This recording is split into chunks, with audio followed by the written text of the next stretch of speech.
Les premières que nous avons, notamment le coût de l'or qui ne fait que augmenter, et le coût du coton qui est en situation de baisse, et également le coût du pétrole qui est stabilisé depuis un certain niveau, ainsi que le coût du dollar. Ces éléments de contexte peuvent effectivement influencer l'exécution du budget. Au niveau national, on peut dire que l'exécution du budget est marquée par une intensification de la reconquête du territoire, mais également une très bonne campagne agricole, due à une bonne pluviométrie, mais surtout aussi due aux investissements importants qui ont été réalisés dans le secteur agricole.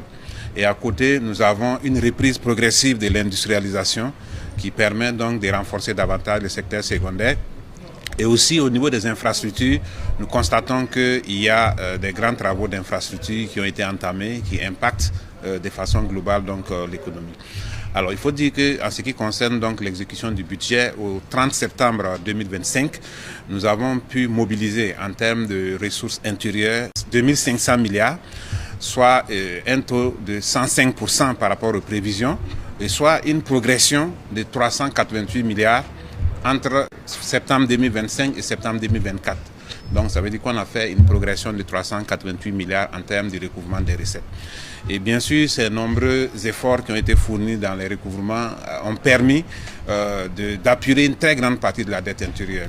Il faut dire qu'à la date du 30 novembre, nous pouvons être satisfaits du niveau d'exécution des dépenses en ce qui concerne la dette intérieure, parce que de janvier à fin novembre, il a été payé près de 1200 milliards de dettes intérieures. Et donc, ce qui fait que le solde aujourd'hui est à 161 milliards.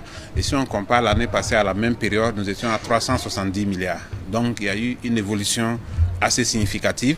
Et on peut également noter qu'en ce qui concerne les dettes dont les ordres de paiement sont arrivés au Trésor, il n'y a que les dettes de l'année 2025 et que nous continuons d'exécuter. Il faut noter que la dette est dynamique.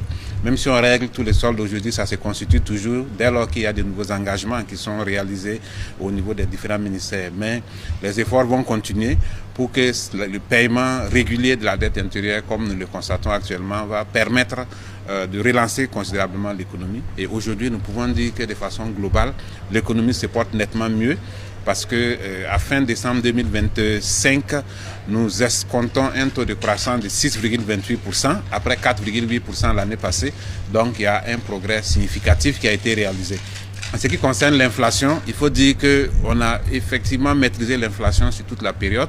Quand vous prenez l'année 2022, nous étions à 14,1% de taux d'inflation, ce qui était quand même très élevé.